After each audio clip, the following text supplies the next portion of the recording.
Boom! First quarter of the show. The show always hits differently. It feels better at the win. Skull check-in. It's time to check in with the Vikings. Skull check-in. And I know they was jumping in the stadium this past Sunday. First home game, Seahawks recap. Pat P, let's get straight to the nitty-gritty. What was the vibe like playing at US Bank Stadium for the very first time as a Minnesota Viking? It was dope, man. It was awesome, man. The atmosphere was amazing. The fans had great energy. Defense fed off that, especially in the second half. They definitely came with it. I was highly impressed. It wasn't a seat available in the Bank Stadium. So I'm looking forward to, week 2 to see him bring a little bit more noise. Man, listen, this was a huge win, a huge ball game for Minnesota. You guys started off a bit, slow. Some unfortunate things happened in the first 2 ball games that led to devastating losses. So you needed to win this ball game. You played against a playoff caliber team with that Hall of Fame like quarterback in Russell Wilson. And I watched the game. We're going to talk a little bit more about the game in depth. But what was the feeling like, for you, getting your first win, the entire team feeling, getting that monkey off your back, being able to get that first win for this season, 2021? It was great. It's always a great feeling once you get that first dub. But, like I always, speak about, it's a long season, I'm happy that we got the first one, but now we understand how it feels, the preparation, the work it takes to get that one. Now you got to be able to duplicate that again. For 17 weeks straight, and get in the tournament and see what happens after that. So definitely happy that we got the dub. But for me, honestly, personally, once we left the stadium, I got to the house, I watched the tape from the game, I started watching Cleveland. You know what I mean? Because that's what you're supposed to do. Yeah. We got the dub. We got the job done. Now it's all about Cleveland. No question. That's what you're supposed to do. That's what you're supposed to do. Well said. A pro's pro. You celebrate the victory for a few hours. Now it's time to get ready for the next task at hand, which is the Cleveland Browns. Now, our producer, Debo, Eric. He was a bit nervous, Pat. He hit me a text. He said, Pat's on the injury report. I can tell. I felt the concern in the text message. I'm like, what are you on the injury report for? He was like, it's a toe. I said, a toe. I'm like, oh, okay. I ain't heard nothing about no toe. But you was on the injury report. And one thing about Pat P is he does a great job in taking care of his body. He's already emphasized he spent around $500,000 ticket on his body.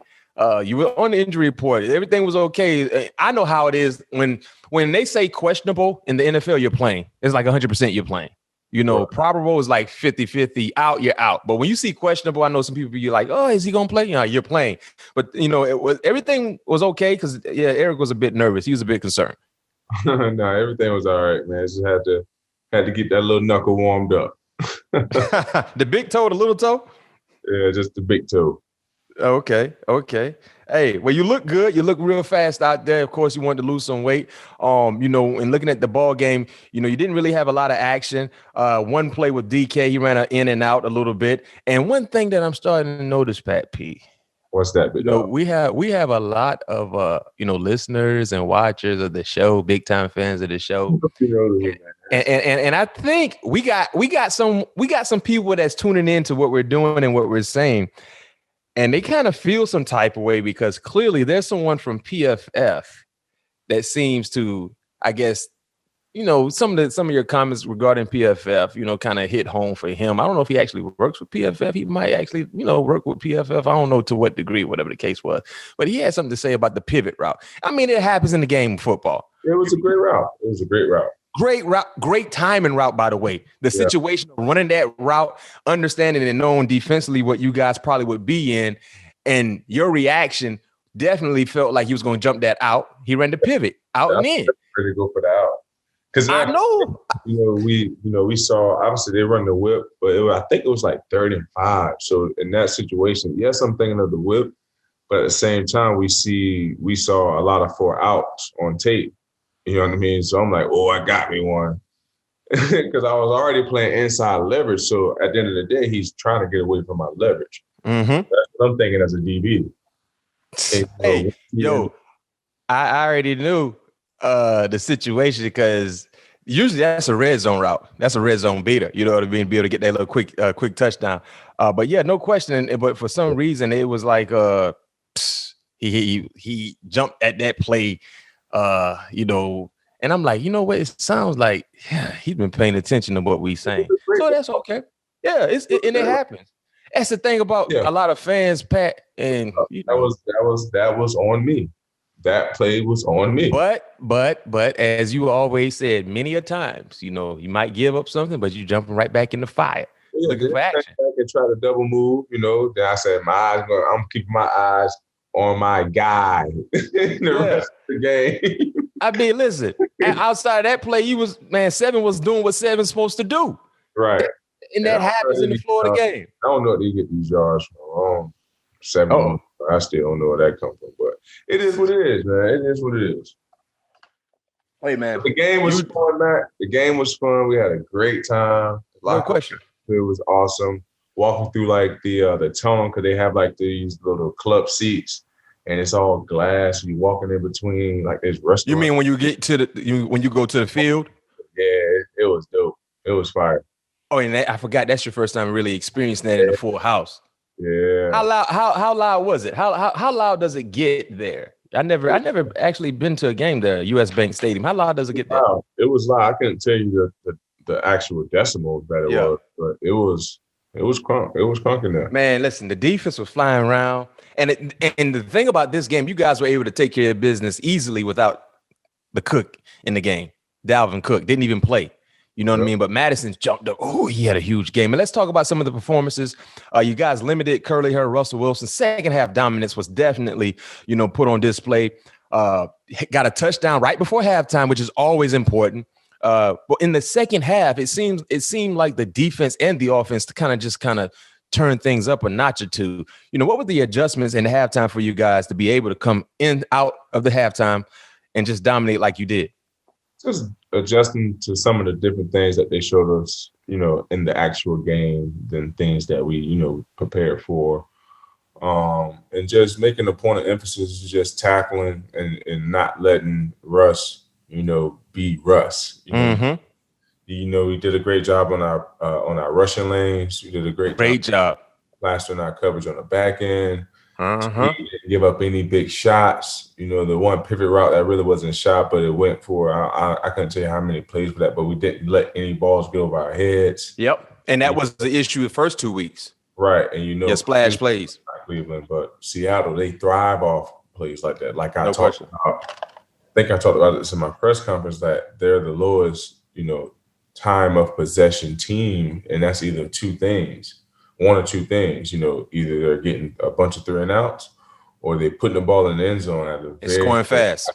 And they scored at a very high clip. And, they had us on our heels early on in the first quarter and a half, I'll say. But, the next, 2.5 quarters, I think we got our act together and, started adapting to what they was showing us.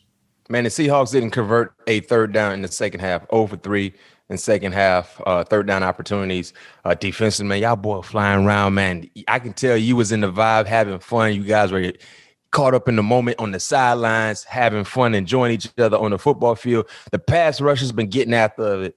I mean, yourself, Hitman in the secondary, everybody was flying around. And get this, though, you still not 100% healthy defensively because Barr has yet to, take a snap with you guys. Imagine what it's going to look like when he gets back. Yeah, man. Anthony Barr. Yeah, that's gonna be a big plus for us. So, he had opportunity to get out there on the practice field with us last week. So, do you think he plays this week, or I have no idea. I don't know. Did he? You said he practiced last week with you guys? Yeah, he was on the field with us last week. Okay.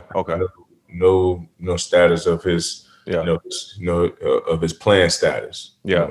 No question, no answer about that. But I'm excited to see what he's going to bring to the table when he do step on the field with us. Yeah, and talking about another player who has been a big time productive player, Captain Kirk, friend of the show. We had him on the show a few months ago. If you missed that, if you missed that show, it's in the feed. What'd you say? Kirk, Pat? Like that, man. Yeah, you like that. But Captain Kirk, boy, if it wasn't for a missed kick and a fumble, and if you guys were undefeated, he'd probably be in the MVP conversation right now.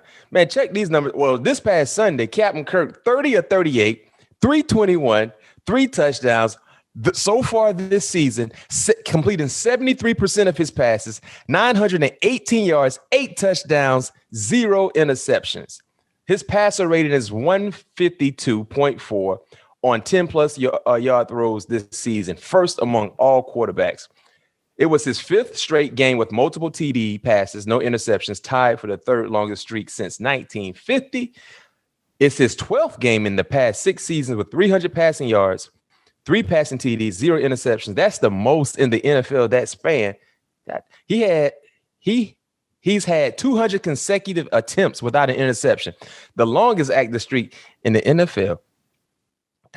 Captain Kirk, boy, he got more numbers. Hold on. Kirk Cousins, the last 10 games, where it ranks in the NFL. He's 2nd in yards, over 3,000. He's 3rd in touchdowns, 26. He's tied for 3rd in interceptions, 2. He's tied for 3rd in completion percentage, 70. Shout. Boy, he got that cape on. Man. Oh, man, I didn't know he was doing it like that. God, I got Kirk Cousins on my fantasy team, but I had him on the bench. God damn. Right. I had Kirk Cousins on my bench, man. He gave me 26 quiet points too on the bench. We saw Justin Jefferson wake up, 9 receptions, 112, touchdown. Adam Thielen, 6 receptions, 50 yards, a touchdown. Alexander Mattison and Tyler Conklin, huge contributors this past Sunday. Huge contributors. 26 carries for 112 yards, 6 receptions, 59 yards. He totaled 171. Conklin, 7 receptions, 70 yards. That's huge production from the tight end position because remember, you lost Irv Smith Jr. Talk about those two. No, hold on. Let's go back to Captain Kirk. Let's go back to Captain Kirk, man. What is like looking at man do what he do, man? Because Pat, you've been a fan of Kirk Cousins for a long time now. He's your teammate, and man, quiet as kept, man. He's been one of the more prolific quarterbacks over what that stretch was, 10 games. I mean, he's been in the top of the list the last 10 ball games, not to mention what he's doing so far this season. But talk about Captain Kirk and the kind of vibe he's in right now. Man, Kirk Cobain in his vibe right now. He has his own right now, man. You know what I mean? He just gotta, make sure he maintain that focus and that laser sharp, dominance that he's performing on the field each and every Sunday. Yeah. To let's get as many dubs as possible. That's the main focus and goal. And that's the main win. That's what as a football team and head coach, as a ball player, that's what you get judged off. Winning ball games, and if we're able to showcase that each and every Sunday, we'll be cooking with some hot grease. Yeah, hot grease. You cooking with some gas too. A gas stove is always the best to cook on. So that's what Captain Kirk is cooking on. And they talked about Mattison and Conklin, man. What can you say about these guys filling in, as injury replacements, but had huge efforts this past Sunday, running the football, and Conklin, of course, blocking and catching passes. I always thought we had a great combination of backs, with Cook and Mattison. Had the opportunity to see Mattison throughout training camp, OTAs, mini camp. Always, show great movement, jump cuts, great hands out of the backfield like he showed Sunday against the Seahawks. And it just always was that explosive, just smooth criminal type player. Mm-hmm. He showcased that, Sunday. It wasn't nothing, out of the ordinary. Yeah, it wasn't nothing out of the ordinary. It wasn't like no, oh wow runs. It was just, grinding meat type runs. Just what they give you, breaking a couple tackles.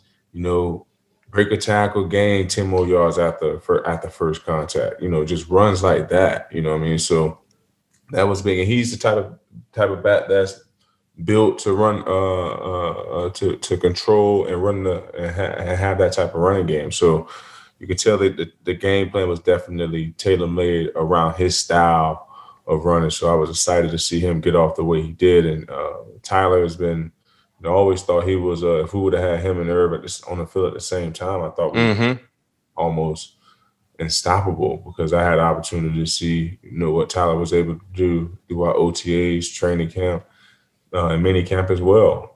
So it's all the hard work that those guys have put in throughout spring and training camp. It's showing off.